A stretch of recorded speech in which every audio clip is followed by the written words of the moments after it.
মোহতারাম জামশেদ মজুমদার হাফিজাহুল্লাহ শেখ যুবকদের প্রতি কিছু বিশেষ নসিহত করবেন।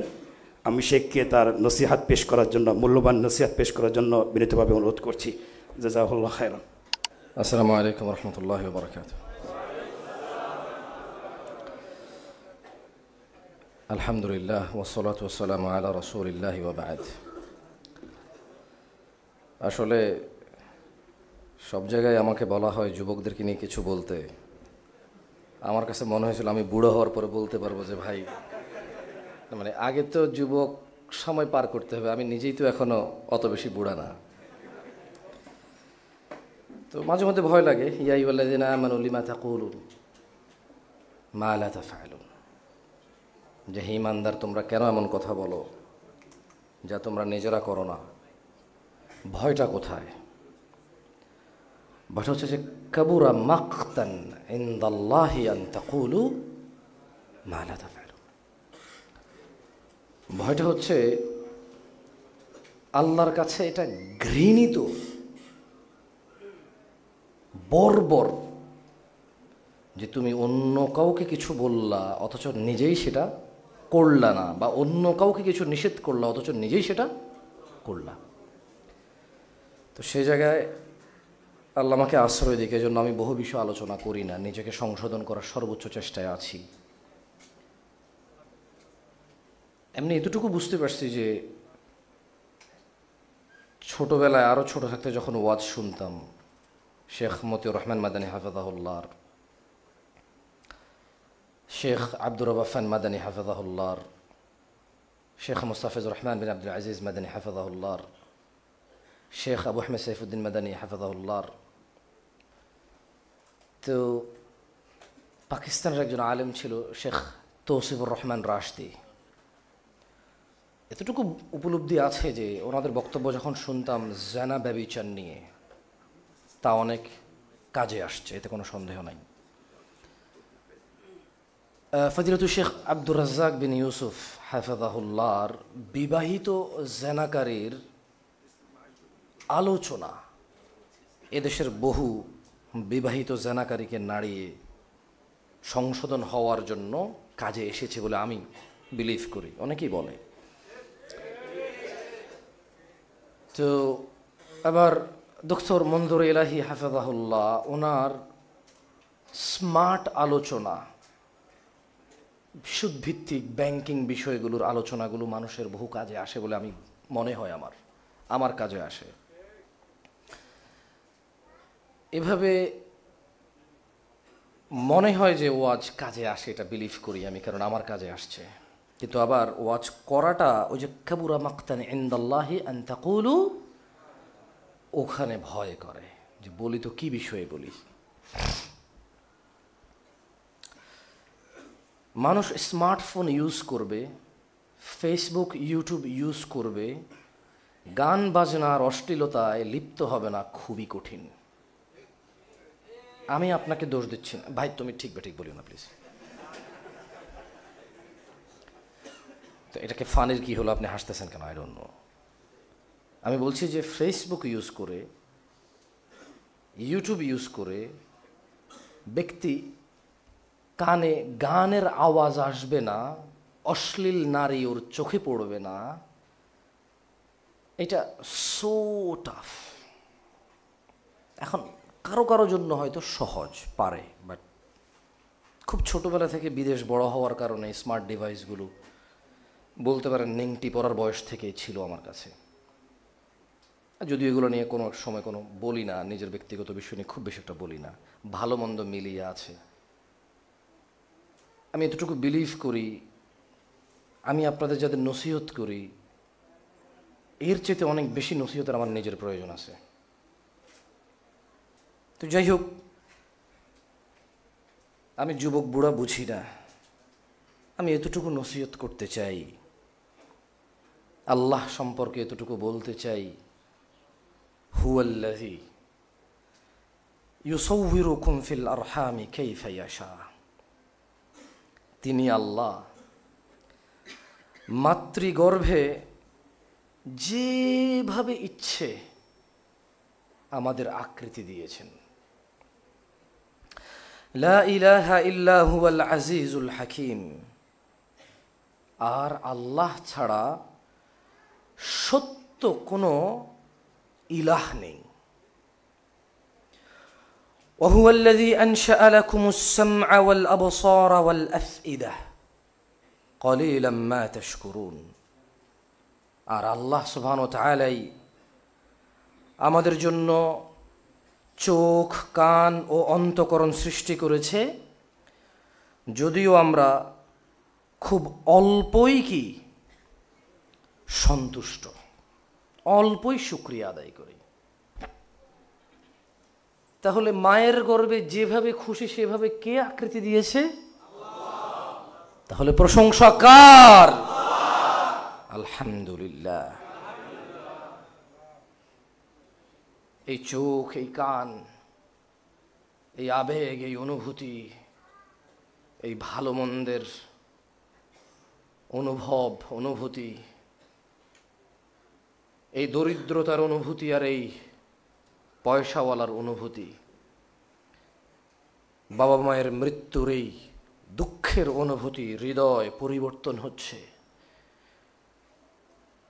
কত মানুষের কত আনন্দ আজ, কারো বিয়ে, কারো সন্তানের জন্ম, কারো ব্যবসার আজকে অনেক বড় একটা অ্যাসাইনমেন্ট সাইন হওয়া, কারো বিশাল বড় চাকরি হওয়া, কারো পাশ হয়ে যাওয়া, পরীক্ষায় উত্তীর্ণ হওয়া। যার বাবা মা মারা যায়, এরকম সংবাদ কি তার ওই আনন্দকে আনন্দিত করতে পারে?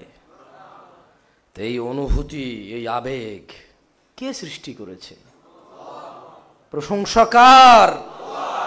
আল্লাহর। ওয়াহুয়াল্লাযী ইউহয়ী ওয়া ইউমীত। আল্লাহ তিনি জীবন দেন, তিনি মৃত্যু ঘটান। ওয়ালাহু ইখতিলাফুল লাইলি ওয়ান নাহার। তিনি পরিবর্তন করেন দিন এবং রাতের। আফালা তাআকিলুন। ও বাংলাদেশের মানুষ, ও পৃথিবীর মানুষ, আল্লাহই জীবন মৃত্যুর সব কিছুর কর্তৃত্ব, সব কিছুর নির্ধারক, সব কিছুর হুকুমদাতা, সব কিছুর নির্ধারণ যিনি করেন। এবং তিনি রাত ও দিনের পরিবর্তন ঘটান। রাত 11টা তুমি আমি আমরা সবাই বলছি, কিন্তু এই রাত তিনি ঘটিয়েছেন।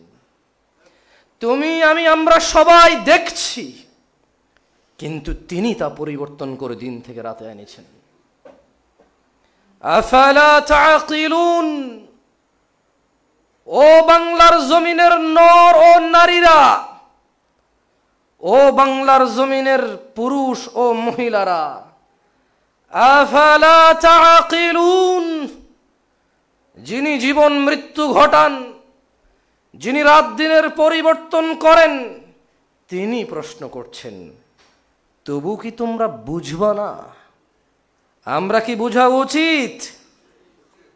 রাত দিনের পরিবর্তন কে করে? জীবন মৃত্যু কে ঘটায়? তাহলে নিঃশ্বাস যে নিচ্ছি তা কার দেওয়া? বন্ধ হবে কার আদেশে? ক্ষমতা আছে ঠেকানোর? কিসের দারিদ্রতা, কিসের অসুস্থতা, কিসের সম্পদশালী হয়ে অহংকারে লিপ্ত হওয়া? তিনি তো সব কিছুর মালিক, ওনার কাছেই তো আমাদের সব কিছু। বাল ক্বালু মিসলা মা ক্বালাল আউয়ালুন। আল্লাহ বলেছেন, বরং তারা বলেছিল যেমনটা তাদের আগের লোকেরা বলেছিল। তো তাদের আগের লোকেরা কি বলেছিল? বলেছিল ক্বালু, তারা সবাই বলল বা বলেছে, আইযা মিতনা ওয়া কুন্না তুরাব ওয়া ইযাম আইন্না লামাবউসুন। তারা বলল, আচ্ছা তুমি বললা আল্লাহ জীবন মৃত্যু ঘটায়, রাত দিনের পরিবর্তন করে, মায়ের গর্ভে যেভাবে খুশি সেভাবে বানায়। আচ্ছা আমরা যদি মরে যাই, মরে যদি মাটি ও হাড় হাড্ডি হয়ে যাব যখন আমরা, তখন কি আচ্ছা আসলেই কি আমাদেরকে উঠানো হবে আবার? ইজ ইট, মানে এটা কি হতে যাবে? মরবো, মাটি হয়ে যাব, হাড্ডে গুড্ডে যা আছে সব মাটি হয়ে যাব, মিশে যাব, নিশ্চিহ্ন হয়ে যাব। আচ্ছা, ইন্না লামাবউসুন, আসলেই কি আমাদেরকে আবার উঠানো হবে? লাকাদ উইদনা নাহনু ওয়া আবাউনা হাযা মিন ক্বাবলু ইন হাযা ইল্লা আসাতিরুল আউয়ালিন। এ বিষয়ে আমাদেরকে ওয়াদা দেওয়া হয়েছে, আর অতীতে আমাদের পূর্বপুরুষদেরকেও। এসব তো পুরনো যুগের কথা। আমাদের এই যত আগে নবী রাসূল আসছে, বাপ দাদা 14 গোষ্ঠী সব বলে গেছে যে মরলে আবার উঠতে হবে, আবার জিজ্ঞাসার সামনাসামনি হতে হবে, ফয়সালা হবে, জাহান্নাম জান্নাত আছে, একমাত্র বিচারক আল্লাহ। এগুলো তো পুরনো লোকের কথা, বাপ দাদারাও বলে গেছে, ওদেরকেও বলছে এগুলা। আমি আপনাদের বেশি কিছু বলবো না। আজ রাত 11টায় আপনাদের প্রোগ্রাম শেষ হওয়ার কথা ছিল। সো আপনারা ধৈর্য ধরে এখন পর্যন্ত বসে আছেন, আমি আপনাদের প্রতি কৃতজ্ঞ। আমি আশা করি আয়োজক কর্তৃপক্ষ আপনাদের প্রতি কৃতজ্ঞতা জ্ঞাপন করে অবশ্যই আল্লাহর কাছে তারা দোয়া করবে, হয়তো ফজরে অথবা এখান থেকে বেরোয়। আলহামদুলিল্লাহ, 11টা পর্যন্ত বসতে রিকোয়েস্ট করেছিলাম, তারা এর সময় বেশি বসেছে। ইয়া আল্লাহ, তুমি তাদের জীবনের গুনাহ ত্রুটি ক্ষমা করে দিয়ে তাদের সংশোধন হওয়ার তৌফিক দান করো। আমি আপনাদের প্রতি কৃতজ্ঞ যে আপনারা এখানে বসে আছেন শোনার জন্য। কার কথা? শুনে কি হতে হবে? পরিবর্তন হতে হবে। আমি বলে দিই, এই পৃথিবীতে মানুষ খুঁজে পাবেন না যার ভুল নেই। আপনি প্রথম অপরাধী নন। You are not only sinner here. আপনি একমাত্র অপরাধী নন আজকের এই মসজিদের মজলিসে, আরো বহু অপরাধী আমরা আছি।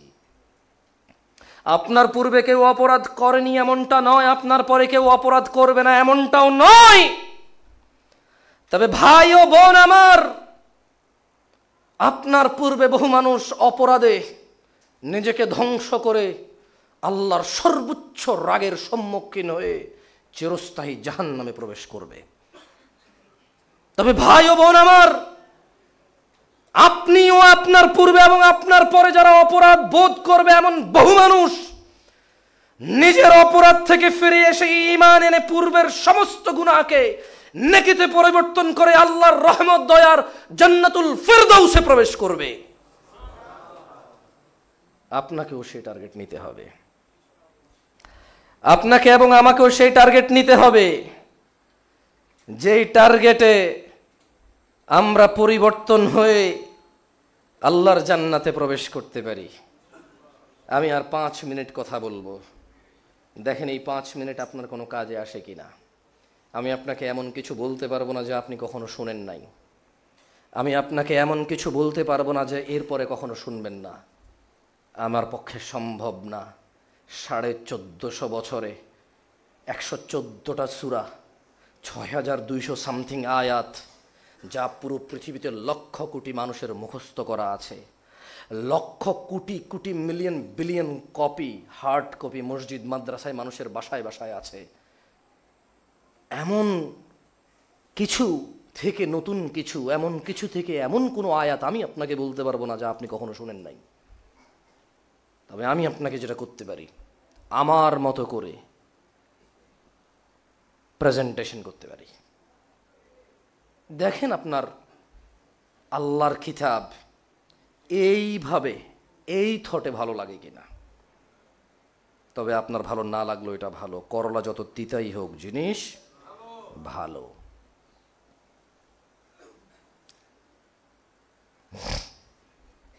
আউযু বিল্লাহি মিনাশ শাইতানির রাজিম।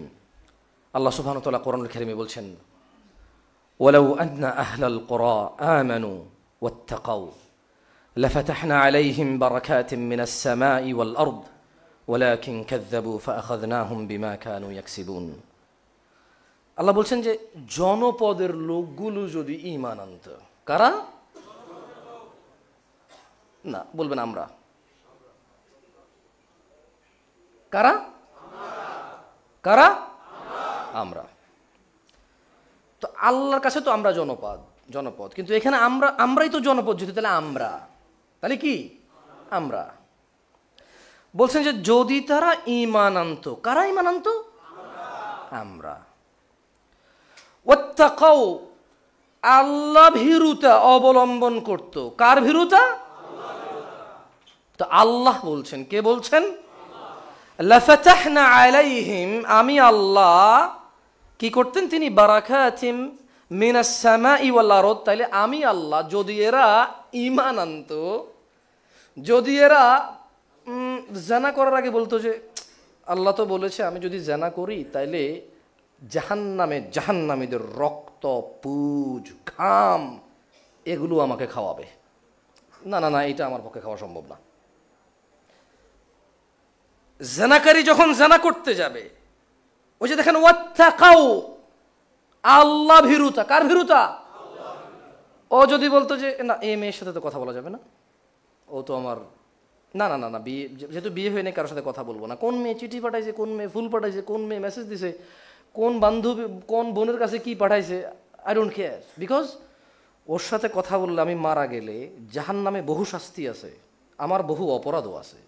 এর মধ্যে যদি আমি জানা করি তাহলে একটা সমস্যা হবে যে আমার জান্নাতে যাওয়ার চান্সেস কমে যাবে, আবার জাহান্নামে গেলে আযাবের মধ্যে আমার জন্য আলাদা করে সমস্ত জাহান্নামীদের রক্ত, পুজ, ঘাম আমাকে খাওয়ানো হবে, অন্য কাউকে দেওয়া হবে না।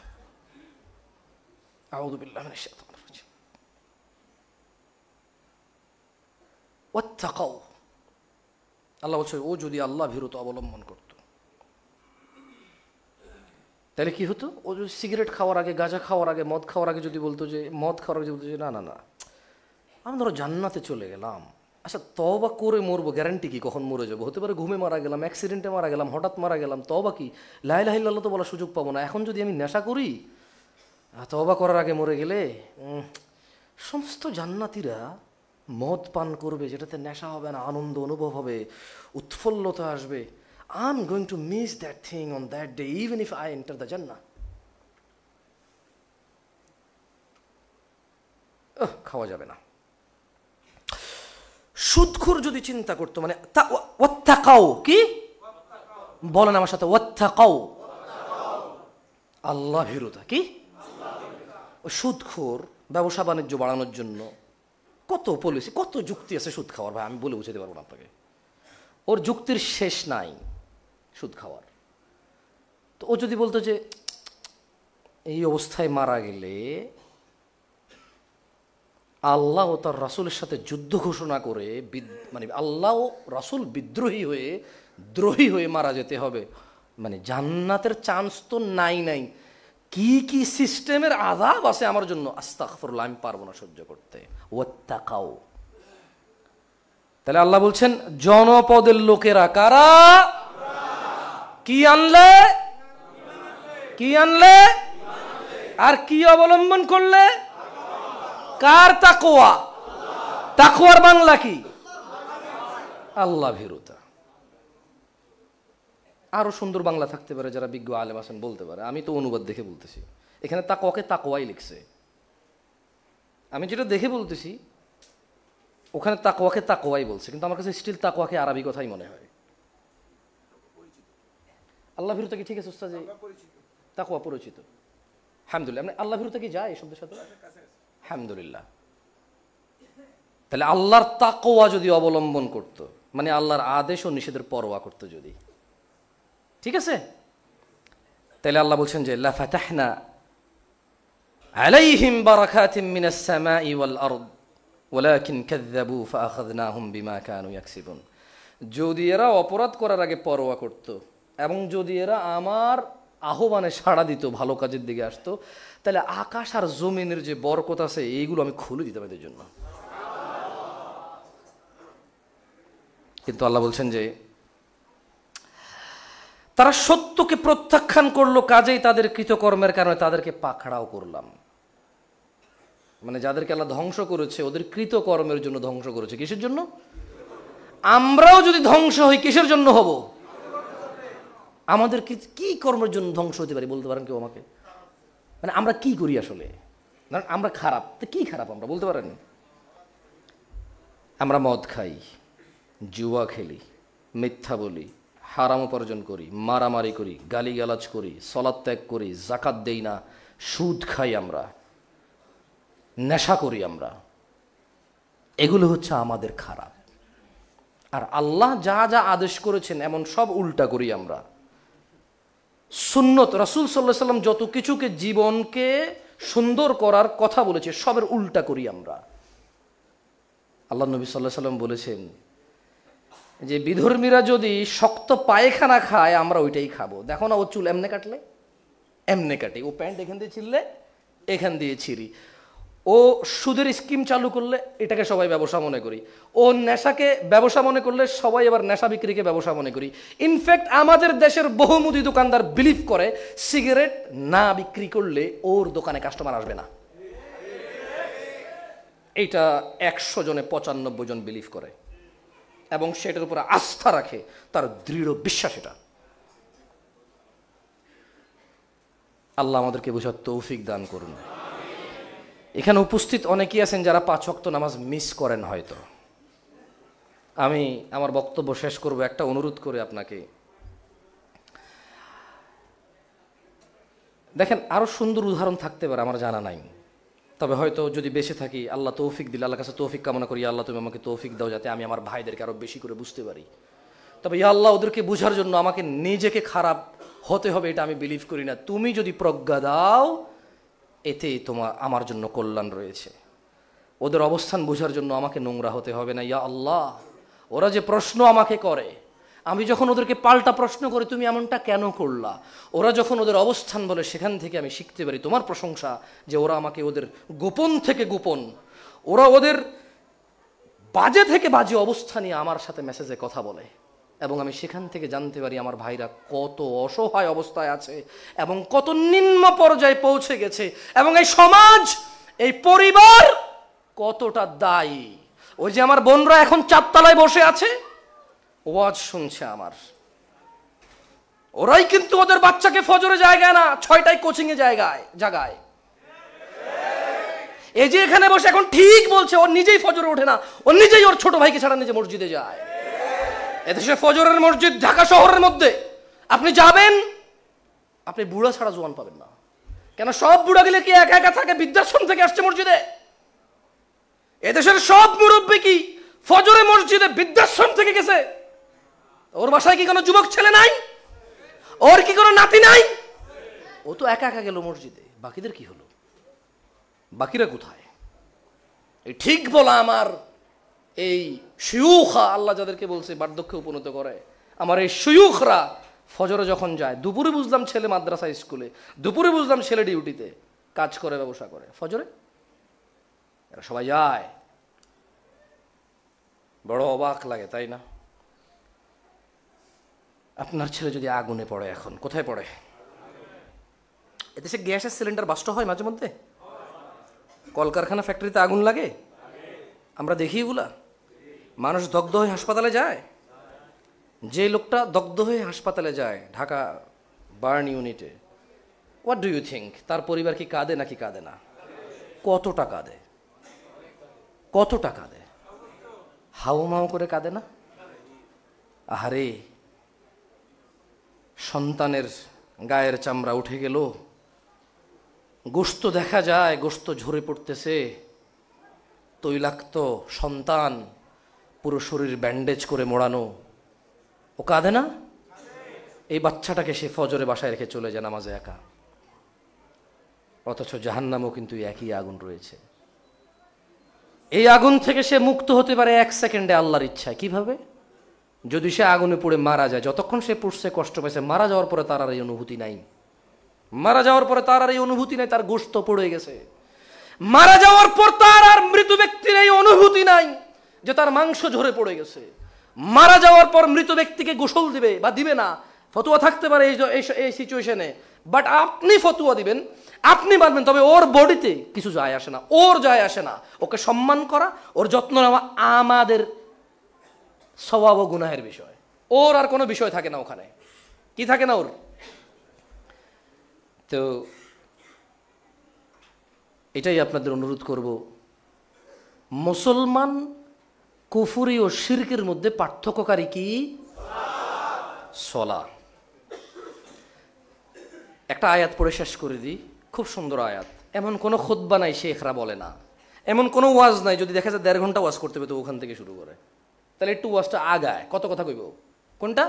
ইয়া আইয়ুহাল্লাযীনা আমানু, হে তোমরা যারা ঈমান এনেছো, ইত্তাকুল্লাহ, আল্লাহর তাকওয়া অবলম্বন করো। তো কিভাবে আল্লাহর তাকওয়া অবলম্বন করতে হবে? রোজার দিন রোজা আসছে, সাহুরি খাইতে ডাকছে, উঠে যেতে হবে। ভয় কেন? কারণ রমাদানের একটা রোজা ভাঙলে এটার ক্ষতিপূরণ দেওয়া এত সহজ নয়, কারণ এটা ফরজ। কারণ এটা কি? ফরজ। তো ও চিন্তা করতেছে যে উঠে যেতে হবে, উঠে গেছে। কেন? রোজাটা ভাঙা যাবে না, এটা ফরজ কে করেছে? এটা তাকওয়া। তো এখন ও নতুন বিয়ে করেছে রোজার 5 দিন আগে, ও নতুন বিয়ে করেছে, ওর বয়স 22-23 বছর। তো নতুন বিয়ে করেছে, বউ ওর খুবই পছন্দ হয়েছে, খুব পছন্দ করে বিয়ে করেছে। এখন রমাদানের 5 দিন আগে ও বিয়ে করেছে, 5 দিন পরে রমাদান। রাতের বেলা হয়তো ওর থাকার সুযোগ হয়নি বউয়ের সাথে, দিনের বেলা ওর খুব ইচ্ছা জেগেছে, ওর কাছে সুযোগও আছে, কিন্তু ও যাচ্ছে না বউয়ের কাছে। এই না যাওয়াটাকে তাকওয়া বলে। না যাওয়াটাকে কি বলে? তাকওয়া বলে। সিগারেট খোর রোজার মধ্যে সিগারেট খায় নাই, কেন? রোজা ভেঙে যাবে। রোজার পরে বললো যে এইটা খেলে যদি রোজা ভাঙে তাহলে এটা খেলে আমার অন্যান্য লসও আছে, খায়নি। দেখেন, সিগারেট খোরের জন্য কিন্তু এটা তাকওয়া নয় যে সে রোজায় সিগারেট খাচ্ছে না, সে তো ভাতও খায় না, ভাত তো হালাল। সিগারেট খোরের জন্য তাকওয়ার বিষয় আসে, সে রোজা ছিল, সারাদিন সিগারেট না খায়া থাকতে পারছে, তখন সে বলে যে আস্তাগফিরুল্লাহ আযীম, আমি পুরো দিন 12 ঘন্টার মতো খাইনি, যেখানে আমার ডেলি 2 প্যাকেট লাগে, আমি 12 ঘন্টা আল্লাহকে ভয় পেয়েছি, তাহলে কি আমি এরপর আল্লাহকে ভয় পাচ্ছি না আবার? মানে আমি শুধু দিনে আল্লাহকে ভয় পাই, রাতে ভয় পাই না? আস্তাগফিরুল্লাহ আযীম, এটা কত জঘন্য অপরাধ আমার দ্বারা, এটাকে তাকওয়া বলে। কি বলে এটাকে? ও দাড়ি কাটতে যাচ্ছে, ও চিন্তা করলো যে কি রে, আমার মাথায় চুল ওঠে না, কত কিছু করতেছি, লক্ষ লক্ষ টাকা খরচ করতেছি কি উঠানোর জন্য, আর মুখ ভর্তি দাড়ি আইসাই কেটে ফেলি, অথচ চুল রাখি অথবা কাটি যায় আসে না। চুল রাখি, আমি পুরো চুল ফেলে দেব অথবা চুল রাখবো, এতে কি কোনো প্রবলেম আছে? ইসলামের আদেশ নিষেধ আছে এখানে? অথচ দাড়ি রাখার কি আছে? ও যদি বলে যে লা হাওলা ওয়ালা কুওয়াতা ইল্লা বিল্লাহ, এই যে দাড়িটা কেটে যে পুরো শেভ করে যে একদম এরকম হয়ে গেলাম, আমার মাথার বর্তমান সবগুলো চুল যদি ঝরে পড়ে যায়, আমাকে দেখতে যতটা বিশ্রী লাগবে, আমার এই দাড়িগুলো ফেলে দিলে কি আমাকে অতটা বিশ্রী লাগবে না আমার? তা ও যদি এটা উপলব্ধি করতে পারে, এটা হচ্ছে ওর দাড়ি রাখার তাকওয়া। কি তাকওয়া? তো আল্লাহ বলছেন ইয়া আইয়ুহাল্লাযীনা আমানু, হে হে কে বলছে? কাদেরকে ডেকে বলছে? সবাইকে বলছে না, ঈমানদারকে বলছে। ইয়া আইয়ুহান নাস আর ইয়া আইয়ুহাল্লাযীনা আমানু, there is a huge difference, gap বিশাল। কত বিশাল জানেন? যেরকম আপনি বঙ্গোপসাগরের ওপারে কি আছে চিন্তা করে কুল পান না, এর চেয়ে অনেক বেশি। মাঝে মধ্যে যেরকম আপনি চিন্তা করেন, আচ্ছা যদি সাগরের মধ্যখানে যাওয়ার পরে জাহাজটা বন্ধ হয়ে যার না যায় কি হবো আমাদের, কুল কিনারা পান, এরকম চিন্তার মাঝে মধ্যে চিন্তা করেন, আচ্ছা বিমানে উঠছি, এটা 20,000 ফিট উপরে, যদি এখানে ঠুস করি এটা কি হইব রে আমার, কোনো কুল কিনারা পান? এর চাইতে কোটি কোটি বেশি গুণ বেশি গ্যাপ আছে ইয়া আইয়ুহাল্লাযীনা আমানু আর ইয়া আইয়ুহান নাসের মধ্যে। কারণ আমানু তো মুসলমানদের মধ্যে অনেক না, ভুল হলে ধরবেন ওস্তাদ আমাকে। আমি দেখেন, আমি কিন্তু আপনারা সবাই হয়তো জানে যে আমি ওয়াজে যাই না, এ ধরনের কনফারেন্স, কারণ এখানে আলেম ওলামা থাকে, যদি আমার কোনো ভুল হয় ধরে দিতে পারবে, আমারও কারেকশন হবে, আপনাদেরও কি হবে, কারেকশন হবে। আমি ভুল ধরলে লজ্জা পাবো, লজ্জা পেলে এরপর পর্যন্ত পুরো আরও ঠিক করে কথা কইতে হবো। তো ওয়াজ মাহফিলে গেলে চেয়ারম্যান বসে, মেম্বার বসে, সূরা ফাতিহা জানা না, কি কয়া আমু, একটি হরিণ বান্ধা ছিল গাছেরই তলায় গো, গাছেরই তলায়, ওর কি আসে যায় আমি কি বলতেছি, ওর কি আসে যে আমি কি বলতেছি? হ্যাঁ, আমি বলবো যে, ওকে বলবো যে মা ফাতেমা কান্দে কারবালার ময়দানে, কত আগে ফাতেমা রাদিয়াল্লাহু আনহা মরছে, কত পরে হাসান হোসেন মরছে, কেমনে কান্দলো? কি আপনারা কি বুঝেন না এটা আমি কি বলছি? এখন ধরেন চেয়ারম্যান, মেম্বার, এমপি, মন্ত্রী বহুত কিছু বসে আছে, আমি বললাম যে মা ফাতেমা কান্দে কারবালার ময়দানে, আরে ফাতেমা রাদিয়াল্লাহু আনহা কবে আগে চলে গেছে, এরপর ওনার সন্তানরা গেছে, উনি কান্দলো কিভাবে তাহলে? আর উনি কান্দলে আমি কেমনে জানি, কেমনে দেখলাম কবরের ভিতর থেকে? হাসতেছেন কেন ভাই? These are very strange thing. আমি তো বাংলাদেশে বড় হইনি, আপনারা বাংলাদেশে বড় হয়েছেন, দেখছেন আপনি হাসতেছেন, কিন্তু বিশ্বাস করেন আমার হাসি আসে না। আমার কাছে অবাক লাগে, ও প্রেম করেছে ইউসুফ নবী গো, কেমনে? সূরা ইউসুফ পড়ে কোথাও পাই না যে উনি প্রেম করছে, বরং ওনারা বলছে যে তুই প্রেম কর। উনি বলছে ইন্নী আখাফুল্লাহু রাব্বাল আলামিন। এ বলতেছে যে প্রেম করছে, উনি তো জেলে গেল প্রেম না করার জন্য। কত বড় অপবাদ ওনার উপরে। তো এই চেয়ারম্যান, মেম্বার, এমপি, মন্ত্রী বসে থেকে লাভ কি? ও বলে যে ও যদি না বলতে পারে, হেই বেয়াদব, কি বলছো এগুলো? উনি তো জেলেই গেল প্রেম না করার জন্য, তুমি বলতেছো প্রেম করেছে ইউসুফ নবী, মানে কি? ওনার জেলটা হলো কেন তাহলে বলতে পারো? প্রেম করার কারণে। ওনার জেলটাই তো হয়েছে প্রেম না করার কারণে। ও স্বর্গ থেকে আসে তো এখন না? যাই হোক, তো যেটা বলছিলাম সেটা হচ্ছে ইয়া আইয়ুহাল্লাযীনা আমানু আর ইয়া আইয়ুহান নাসের মধ্যে পার্থক্য আছে। নাসকে ফেরাউন নাস, নাসকে নমরুদ নাস, নাসকে আবু জাহেল আবু লাহাব নাস ছিল। আমানুকে শুধু সে যার ঈমান আছে, শুধু সে যে ঈমানদার, শুধু সে যে ঈমান আনছে, আনার পরে যার ঈমানটা টিকে আছে সে হচ্ছে আমানে। যার ঈমান না তার ঈমানদারি না। আপনি কি মহিলা? মহিলা হলে কি পুরুষ হইতেন? ছেলে, তুমি কি মেয়ে? তো তাহলে যার ঈমান না সে তো ঈমানদারি না। তাহলে আল্লাহ এখানে যখন বলি ইয়া আইয়ুহাল্লাযীনা আমানু, হে তোমরা যারা ঈমানদার, এইটা আর নাসের মধ্যে অনেক পার্থক্য কেন? কারণ ঈমানদার মুসলমানের মধ্যে তো অনেক নাই। আমাদের ফজলতুল শেখ এনায়েতুল্লাহ আব্বাসী সাহেবের বক্তব্য শুনলে তো আপনি মুসলমানই খুঁজে পাবেন না। আবার হাসে কেন বুঝলাম না, এই সব কথা এরা হাসে কেন? ওনার কথা বলতাম না, ওনার কথা কেন বলছি? কারণ আমি দেখেছি উনি বড় বড় আলেমদেরকে কাফের বলছে, বোতালাক বলছে। তো যেখানে আমাদের হুজুরই মানে নাম নাকি, মানে আমনে হুজুরের ওয়াজ শুনেন, যে হুজুরের ওয়াজ আপনি শুনেন আপনার মতো এরকম 20,000, 20,000, 50,000 মানুষ ওনার ওয়াজ শুনে। এখন উনি বলে যে ওই কাফের, তাহলে আগের হাল যেদিকে পিছের হাল ওইদিকে, উস্তাদ যা সাগরে তা। তো ইমানদার, তাহলে বুঝছেন তো ইমানদার আর নাসের মধ্যে আল্লাহ কাকে বলেছে? একটু আগে বলেছি জনপদবাসী, বলছি যে আমরা বলেন, এখন কিন্তু আর আমরা বলতে বলি নাই, কারণ আমি নিজেকেও আমি বলতেছি না। আল্লাহর কাছে দোয়া করি, ইয়া আল্লাহ তুমি আমাদেরকে ঈমানদার হয়ে মৃত্যুবরণ করার তৌফিক দান করো। দেখেন আল্লাহ তা বলতেছে, ইয়া আইয়ুহাল্লাযীনা আমানু, হে তোমরা যারা ঈমান এনেছো, ইত্তাকুল্লাহ। মানুষ নিজের ছেলে মেয়ের বলে, ঠিক না, যে ভাব তুই ঠিক হয়ে যা, তুই ভালো হয়ে যা, কেন এমন করস, তুই ভালো ছেলে। দেখছেন আল্লাহ কাকে বলছে ইত্তাকুল্লাহ? ঈমানদারকে বলছে এখানে, যে তুমি যেহেতু ঈমান আনছো আল্লাহর তাকওয়া অবলম্বন করো। আর শোনো, কটুক হাক্কা তুকাতিহ, যেভাবে আল্লাহর তাকওয়া অবলম্বন করা উচিত সেভাবে করো। কিভাবে তাকওয়া অবলম্বন করবে? যেভাবে করা উচিত। এরপর একটা নিষেধও করছে। এখানে প্রথমটা হলো আদেশ। প্রথমটা কি? আদেশ, নসিহা কার পক্ষ থেকে? নির্দেশ কার পক্ষ থেকে? পরেরটা নিষেধ কি বলছে? ওয়ালা তামুতুন। কাকে বলছে? নাসকে না ঈমানদারকে? কাকে বলছে? নাসকে না ঈমানদারকে? দেখেন বলতেছে, তার মানে ঈমানদারের ঈমান থাকে না। ঈমানদারের ঈমান একবার নিয়ে আসলে যে জুতা দিয়ে পিটলে যেরকম ইজ্জতদার ইজ্জত যায় না, ঈমানদারের বিষয়টা কিন্তু এরকম না। আপনার দেশে আমার দেশে উদাহরণ আছে যে মানির মান আল্লাহ রাখছে, জুতা দিয়ে পিটলেও যায় না, কিন্তু ঈমানদারের বিষয়টা কিন্তু এরকম না। দেখেন প্রথমে বললো ঈমান আনছো যারা, তাকওয়া অবলম্বন করো যেভাবে করা উচিত। এরপরে ঈমানদাররা বলতেছে যে ওয়ালা তামুতুন্না ইল্লা ওয়া আনতুম মুসলিমুন, শোনো তোমরা মুসলমান হওয়া ছাড়া মরিও না।